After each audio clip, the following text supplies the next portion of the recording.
Welcome to Evolutionaries podcast. I'm Carmen Valake. I'm Randy Harrington.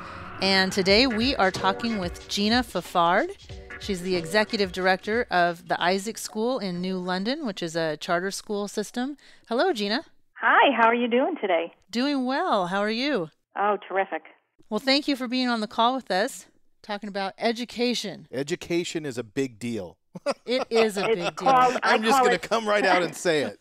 I know I call it the business of education. Oh, I like that because it is. I mean, it's at the end of the day, it's an enterprise, a financial enterprise that's got inputs and outputs and products.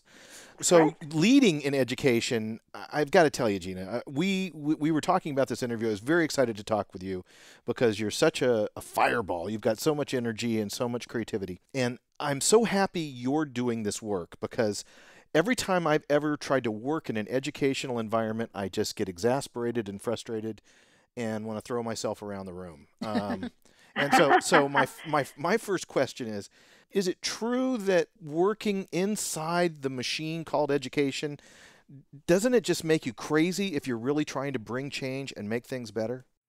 Well, I think there are traditional beliefs in education that are really being turned around with some of the transformational movements that are happening now in education, including the charter school movement, which really is fairly new. It's only about 15 years old. It's really taken a hold in many states around the country. Connecticut's been a little bit slow, but is picking up momentum right now. So real quickly, give me a nickel definition of charter school versus traditional school. Charter schools were designed to draw students. They're usually particularly themed, such as a magnet school. The difference, they are public schools. The big difference is the magnet school would be created by a district and the charter school would be created by parents who want to see a change in how their children are being educated. It is run with state funding. It is by lottery, so it's an open lottery system to get in. And there are certain limitations and guidelines that charter schools have to follow for operational purposes. So I might go to a math science focused school or Correct. There could be a STEM charter school. There are charter schools. Ours in particular is arts integration, arts and music integration. There are charter schools that are kind of outward bound, exploratory type environments. So there's really runs the whole gamut. So, Gina, we have a theory and we'd like to test. Okay. With you. We want you to tell us if we're crazy or not. Both Randy and I have a history of working in the educational system. And as you know, I taught high school for a while in public schools in San Francisco and Oakland. I absolutely loved the work, but I didn't like the bureaucracy and the limitations, just of this sort of, you feel like you're just a cog in this huge machine and you can't do much. And our theory is that evolutionary leaders tend to self-select out of traditional education. And even with, the charter school, it's almost like you see people who really want to make some change having to do that outside of the traditional confines of the system. Do you think that's true? Do you see that happening? I think one of the strengths of charter schools is many of them are run on a business model, and many of the leaders of charter schools have a business background. They're really successful models. There's a whole new economy happening in education, and I would say across all kinds of schools. So even public schools will have to make some changes and paradigm shifts in how they do business. There's higher stakes. There's more targeted accountability. There's a real sense of urgency right now in improving student outcomes, and that's affecting everyone. Charter schools just have been a high rate of success in these areas, and they are becoming the focus now of let's look at what they're doing, and there's a model that works. Why is it working? It's a public school. We get the same students that the regular public school down the street gets. So what is different about our environment? You've mentioned this business concept 2 or 3 times now, and it's really starting to sink into my brain that you mean business when you're talking about business. You're really talking about... And I do, because what's interesting, I started my career in education briefly and then moved to the business world and then got back into education. And I would say my background in business has really, really helped me quite a bit in running a charter school, because a charter school is a nonprofit and it has to be run on a business model. The funding is limited funding from the state. and you have to make it work. You've got to make that budget work. You don't have additional tax revenue that you can use to help run your school. So it is very much like running a business. That is really interesting, and that's a paradigm shift for me. I'm a kind of a gray-haired kind of a guy, and so back in my day, we would have never had that kind of thing because we were still thinking in a very traditional educational framework that I felt like just crushed a lot of the kind of innovation and creativity that could be brought to driving performance increases and so forth. But it really feels like this business metaphor is actually a new way to encourage innovation, is what I'm hearing you say. And it really is. And what would be really exciting to me is to see more of this modeling happening in the traditional LEA, as it's called, public district model, and to steer away from those old brick buildings with the whole model of public education was, let's get them ready for the factory. That's why you had the brick buildings and the bells, and you ring the bell and the student moves from this point to this point. And so, that whole industrial model of schools really hasn't changed much.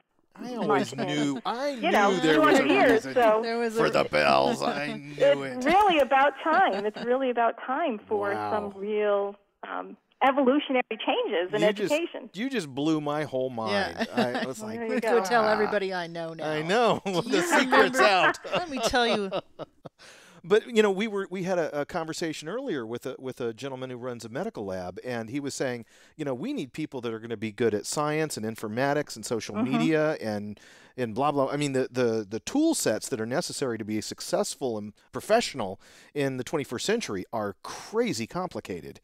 And what I'm hearing you say is the schools have got to start stepping up to that new model, that new economic model. They do, and there's a term called 21st century learning, and that's a new trend in education, and the whole concept is getting kids ready for what's going to happen after high school in the world of work and being successful in their careers. And it's actually in Connecticut, they just started legislation this year where from grade 6 to grade 12, we have to have a student success plan in place to help students in 6th grade start thinking about what they're going to do when they exit high school. Wow. Oh, my gosh, and, the pressure. So there is really a push for this whole 21st century learning piece and the skill sets that they'll need to be successful in their futures. Well, I know, Gina, that you have made a few trips to Washington to advocate for our young people in this country.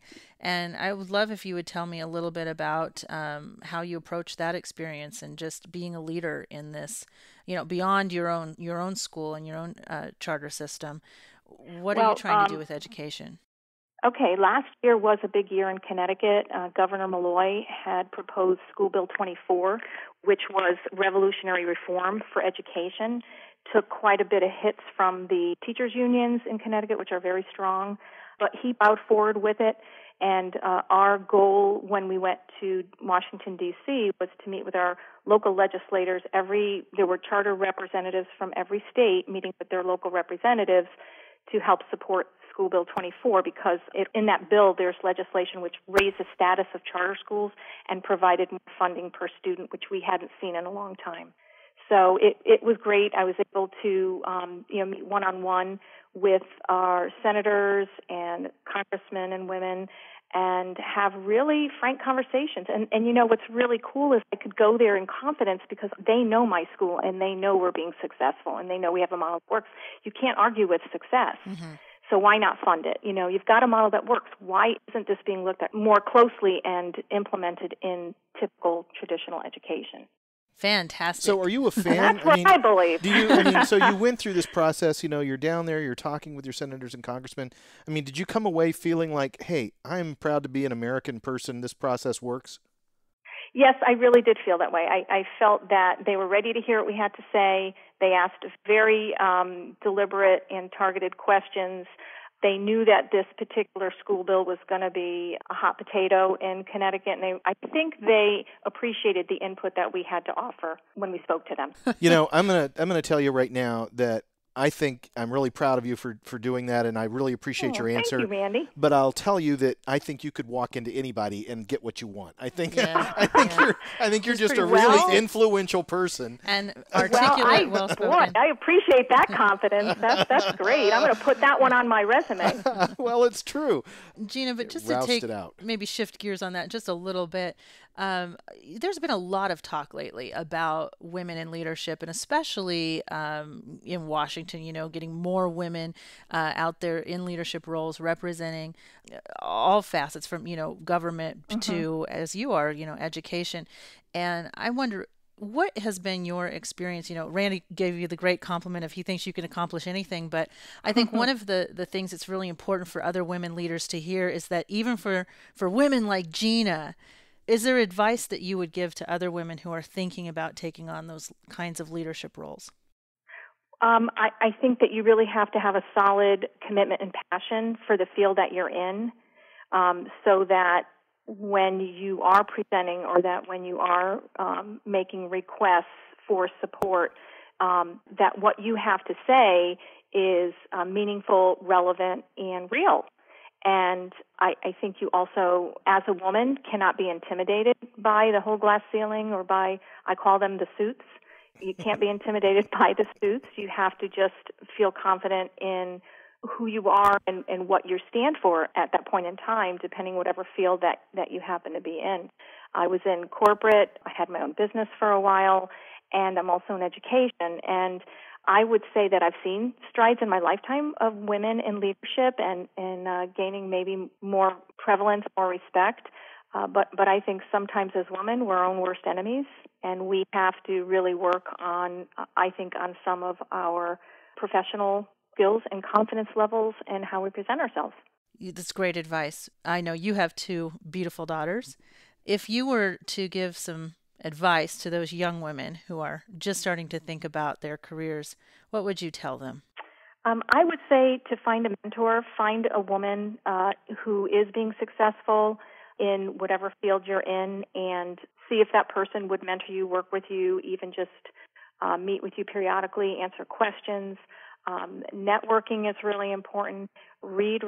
There's tons of great books out there. There's this really great one called Evolutionaries, Transformational Leadership. I don't know if you're familiar with that book.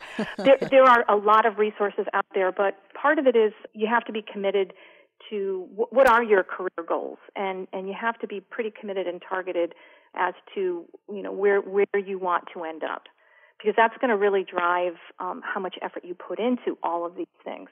Because it takes a lot of time beyond your regular workday, obviously, to do the research, to network, to reach out to, other professional women. Nicely said.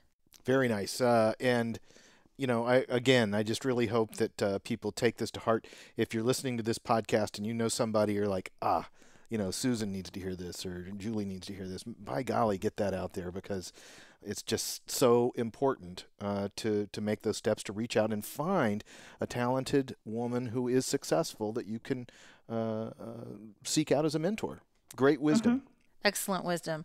And I think you would agree, Gina, that everyone should become an advocate for education in whatever way feels right to you. But education is important to all of us. Our whole country depends on it. There's no doubt about it. Absolutely. When I look at my middle schoolers every day, I think to myself, wow, when I'm really, really old, these kids are going to take care of me.